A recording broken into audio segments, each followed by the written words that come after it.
Hey guys, this is Michael McJunkin here, and I'm gonna read another Disney 5-minute sleepy time story. And today's story, The Princess and the Frog, the Best Friend Sleepover. So, let us begin, shall we? The Princess and the Frog, the best friends sleepover. Tiana and Charlotte had been best friends for as long as they could remember. The two shared an unlikely friendship. While Charlotte was a big dreamer, Tiana knew the importance of hard work, but the two loved spending as much time together as they could. Come on, Tia, it's one day, Charlotte said. Surely you can be away from the restaurant for one day. Tiana sighed. For days, Charlotte has been trying to talk her into going on a shopping trip. The problem was Tiana had too much to do at her restaurant. She barely had time to sit down, much less of a whole day to take a whole day off. And please, pretty please, with powdered sugar on top, Charlotte pleaded. Tiana looked around the kitchen. She still had to finish the gumbo, make the cornbread, and prepare that night's special dish. I'm sorry, Lottie, she said, shaking her head. Tiana's palace needs me. I don't have time to watch you try on 100 dresses. Making sure everything here runs smoothly is just too important.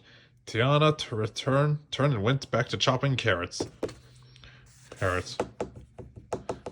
Maybe next week, she said, or the week after that.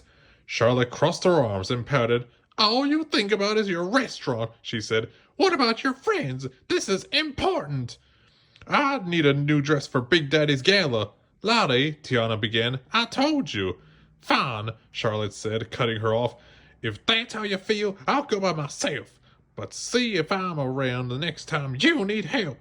With a stomp, Charlotte turned around and stormed out of the kitchen, slamming the door behind her on the way out.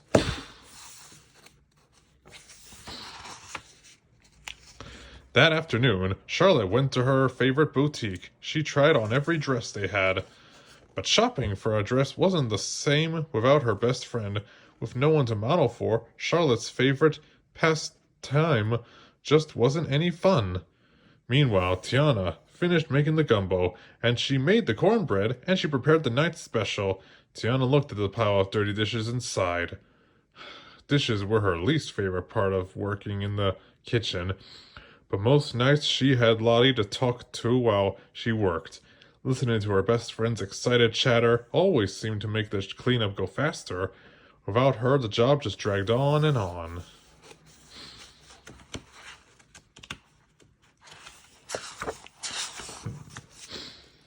That night, as Tiana got ready for bed, she looked out the window. If she had learned anything from her father, it was the importance of friends and family.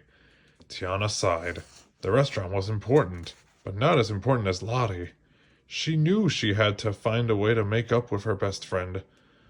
Over at the LeBeau estate, Charlotte grumbled, and she complained. But most of all, she missed Tiana. Maybe she had taken things too far when she stormed out of Tiana's palace. After all, the restaurant had been Tiana's dream for as long as Charlotte could remember, and making sure it ran smoothly was important. Lottie knew she had to find a way to make up with her best friend.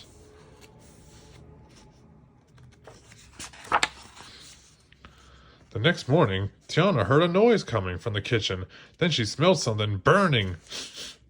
Flinging open the door, she found Charlotte standing over a pot of boiling oil and burned in bayonets. Lottie, Tiana said, what are you doing? Just then, Tiana noticed a tear sliding down Charlotte's neck. I just wanted to help, Charlotte explained. I felt bad about yesterday and I thought maybe I could make it up to you, but now I've ruined everything.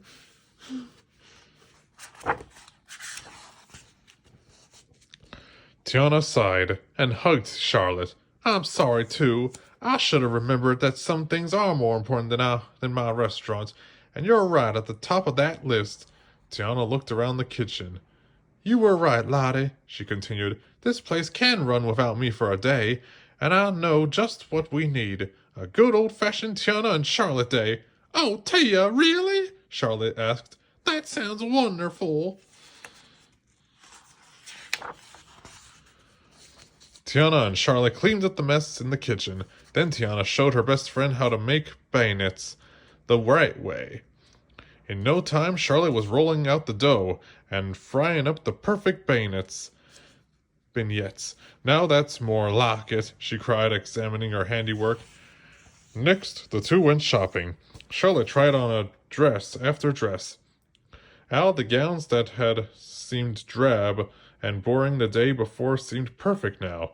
Soon Charlotte had found not one, not two, but 3 dresses for Big Daddy's gala.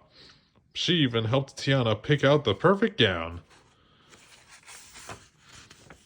That night, Tiana laid on Charlotte's bed. "What are you doing, Lottie?" she called to her best friend. "I'm exhausted. Let's go to bed." "I'm looking for—" Charlotte began, then trailed off. "Where is it?" "Ah!" Charlotte poked her head out of the closet. "This!" she said, holding up a book. Tiana smiled. It was the book her mother had read to them as children. "What a perfect way to end our day," she said. Charlotte nodded and scrambled onto the bed next to Tiana. Tiana opened the book, and the two snuggled up to read the bedtime story together. The end. Well, wasn't that sweet? Hope you guys enjoyed hearing this sleepy time story, and I'll see you guys next time. That shall do it for today, y'all. See ya!